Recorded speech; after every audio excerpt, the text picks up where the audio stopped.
حضرت عیسیٰ علیہ السلام کو مسیح کہا جاتا ہے۔ اس کا مطلب ہے کثرت سے زمین میں سیاحت کرنے والا، یا اس کا معنی ہاتھ پھیرنے والا ہے، کیونکہ آپ ہاتھ پھیر کر اللہ پاک کے حکم سے مریضوں کو شفا یاب فرما دیتے تھے۔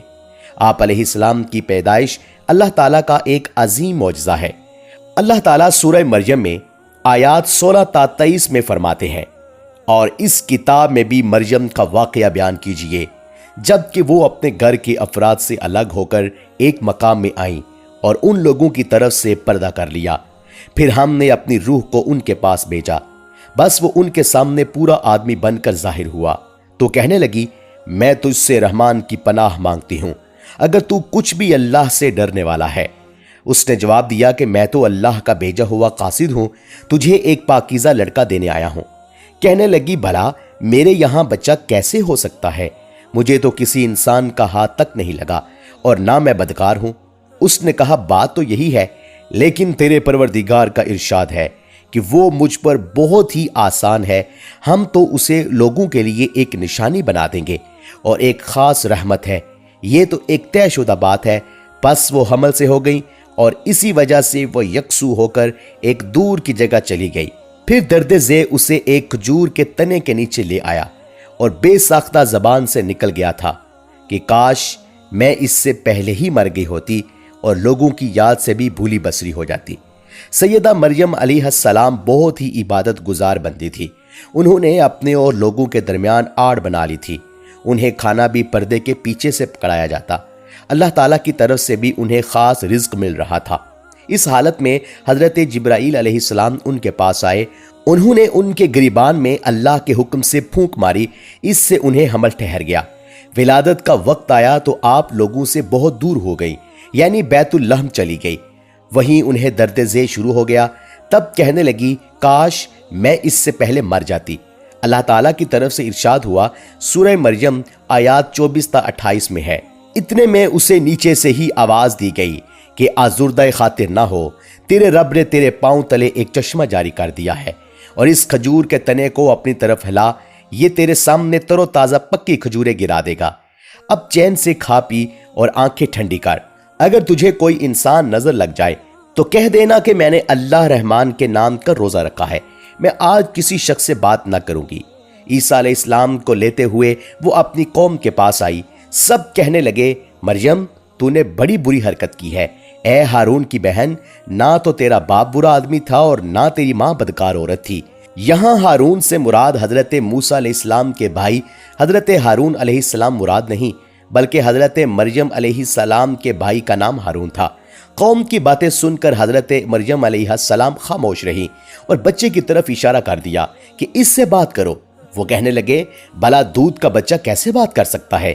سورہ مریم آیت نمبر 29 تا 33 میں ہے، بچہ بول اٹھا، میں اللہ تعالیٰ کا بندہ ہوں، اس نے مجھے کتاب عطا فرمائی اور مجھے اپنا پیغمبر بنایا ہے، اس نے مجھے بابرکت کیا ہے جہاں بھی میں ہوں، اور اس نے مجھے نماز اور زکوٰۃ کا حکم دیا ہے جب تک بھی میں زندہ رہوں، اور اس نے مجھے اپنی والدہ کا خدمت گزار بنایا ہے اور مجھے سرکش اور بدبخت نہیں کیا، اور مجھ پر میری پیدائش کے دن اور میری موت کے دن اور جس دن کے میں دوبارہ زندہ کیا جاؤں گا سلام ہی سلام ہے۔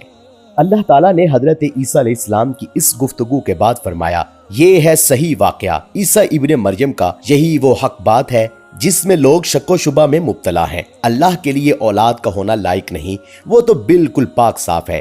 وہ تو جب کسی کام کے سر انجام دینے کا ارادہ کرتا ہے تو اسے کہہ دیتا ہے کہ ہو جا تو وہ ہو جاتا ہے۔ میرا اور تم سب کا پروردگار اللہ ہی ہے، تم سب اسی کی عبادت کرو، یہی سیدھی راہ ہے۔ اس طرح حضرت عیسیٰ علیہ السلام کی ولادت بغیر باپ کے ہوئی۔ اس معجزے کے بعد کئی فرقے گمراہ ہوئے اور کہا مریم اللہ تعالیٰ کی بیوی ہے۔ اس بات کی تردید کرتے ہوئے اللہ تعالیٰ نے سورۃ الجن آیت نمبر 3 میں فرمایا، اور بے شک ہمارے رب کی شان بڑی بلند ہے، نہ اس نے کسی کو اپنی بیوی بنایا ہے اور نہ بیٹا۔ بے شک وہ لوگ کافر ہو گئے جن کا قول ہے کہ مسیح ابن مریم ہی اللہ ہے، حالانکہ خود مسیح نے ان سے کہا تھا کہ اے بنی اسرائیل، اللہ پاک ہی کی عبادت کرو جو میرا اور تمہارا اور سب کا پروردگار ہے۔